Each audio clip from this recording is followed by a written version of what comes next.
Very good afternoon to you indeed. It is SONA Day. President Cyril Ramphosa is set to address the nation at 7 o'clock this evening. Of course, you can catch all that coverage right here on 405. This is Daytime Update. I'm Michelle Craig. Let's begin here. Economic growth and job creation set to take centre stage tonight when the President delivers the SONA. Newzroom Afrika's business editor, Xolani Mbanjwa, is tracking that angle from the mining Indaba. In fact, Xolani, it is the last day of the Indaba today in Cape Town.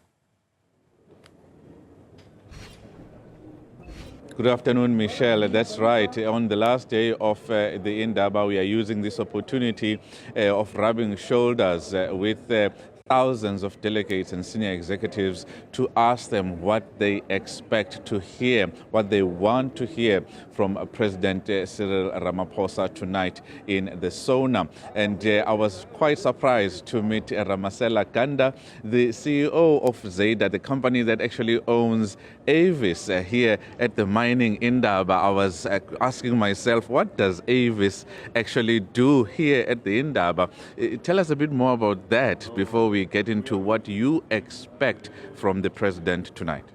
Thank you very much, Xolani. I mean, Zeda is an integrated mobility provider in 11 countries, and this is an African mining Indaba, so you can understand most of our customers are here. We've got under 200,000 fleet, and most of them are also used in the mining. We lease vehicles to the mining, whether contract miners or actual mining, and also energy supply. So we are completing the value chain of the mining sector. We do mine spec, we do energy spec vehicles. So whatever vehicles the people need, we finance it, we list it. And I mean, last night I was with one of our biggest customers in Ghana, and that was really talking about the growth prospect that they had. And last year this time, I signed a deal right here for the Zambian exploration company. So it really is a nice and a good place to do business in. That's quite interesting. I'm sure many people are asking you and quite surprised to see you as a business leader who has blazed the trail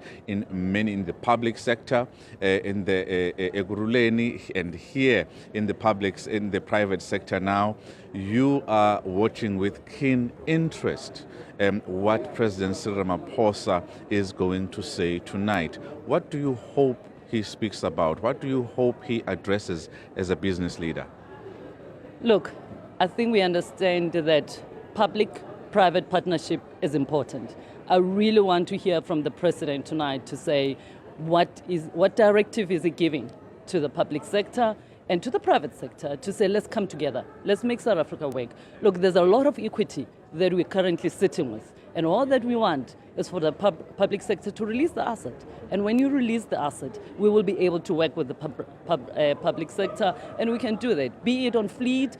Look, I'm also in tourism, and that is also very important for us to say, you know what, you don't have to struggle about financing.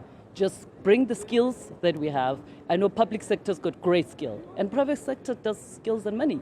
So come together, we can make South Africa work. I really would like to hear that. That is one thing that I believe our country, from an infrastructure point of view, needs that relationship. And I really hope that today's message is about, let's make South Africa work, but through private and public partnership. That we can hold ourselves accountable. That next year when he comes back, he can say, I've told you about private-public partnership. We have done this on either Eskom, on Transnet, whichever SOE, but we are desperately in need. And I'm hoping that they will hear something very good about the tourism, because really that is the biggest creator of jobs in South Africa at all levels. So that will be my biggest expectation, to hear something great about tourism and the focus about how we're going to make sure that the investment comes through and work. There is money in South Africa. Let's just use it well. Thank you. Thank you so much, Ramasela Ganda, the CEO at Zeda Group, having her say about what she hopes to hear from President Cyril Ramphosa tonight when it comes to the State of the Nation address. I now hand to you, Ziyanda, who is with a number of guests as we build up to the State of the Nation address tonight.